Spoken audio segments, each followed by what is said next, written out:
যারা আমার নিয়ে সমালোচনা সমালোচনা সমালোচনা সমালোচনা সমালোচনা সমালোচনা সমালোচনা মা জানো, আমি আস্তে আস্তে তুমি হয়ে উঠছি। এই বাড়িতে এখন আমি সকালবেলা উঠি, বিকেল শেষে আমার শরীরেও ঘামের গন্ধ হয়। আমি শাড়ি গুছিয়ে পড়তে শিখে গেছি মা, হাত খোপাতে স্বাচ্ছন্দ্য পাই বেশি। সারাক্ষণ আর মুঠো ফোনে মুখ গুজে থাকি না, ঘড়ির কাঁটার সাথে সবসময় তর্ক করি। কাটা আঙুল নিয়েও দিব্যি মশলা বাটি জানো, রেগে গেলেও চিৎকার করে আর বাড়ি মাথায় তুলি না। এখন বুঝি ধুলো পরিষ্কার করতে গেলে আগে কতটা ধুলো মাখতে হয়। কি রে, তুই সকাল থেকে এখনো কিছু খাসনি কেন? হ্যাঁ, টেবিলের মধ্যে জ্যাম পাউরুটি রেখেছি, যা গিয়ে খেয়ে নে যা। না মা, আমি আজকে কিছু খাবো না, আমি শিবরাত্রির উপোস করেছি। রাত্রিবেলা আমি শিবের মাথায় জল ঢালতে যাব। হ্যাঁ, শিবরাত্রির উপোস করেছিস? যে খাবারের নাম শুনলে মাথা ঠিক রাখতে পারে না সে করেছে উপোস।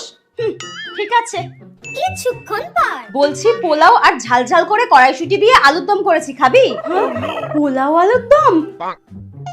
না আমি খাবো না, খেতে হবে না। কিছুক্ষণ পর শোন না, গরম গরম ফুলকো লুচি আর ঘুগনি করেছি, খাবি আয়। বললাম তো খাবো না, আমি উপোস করেছি তো। উফ, মাকে তো বলে দিলাম শিবরাত্রির উপোস করব, এদিকে খিদেতে আমার পেট জ্বলে যাচ্ছে। বলছি শোন না, সাবু মেখেছি খুব সুন্দর করে দুধ কলা দিয়ে, তুই তো খেতে ভালোবাসিস, খাবি? হ্যাঁ, সাবু মাখা? ঠিক আছে মা, আমি আর উপোস টুপোস করবো না, তুমি আমাকে এক বাটি সাবু মাখা দাও। আয়। আমার কপালে আর ভালো বর জুটবে না, কোনোবারেই আমি শিবরাত্রির উপোস করতে পারি না, দেখ ভালো লাগে না। বিয়ে করে ছেলের নাম রাখবো সর্বনাশ, বইয়ের সাথে ঝগড়া হলেই বলবো তোমাকে বিয়ে করেই সর্বনাশ হয়েছে।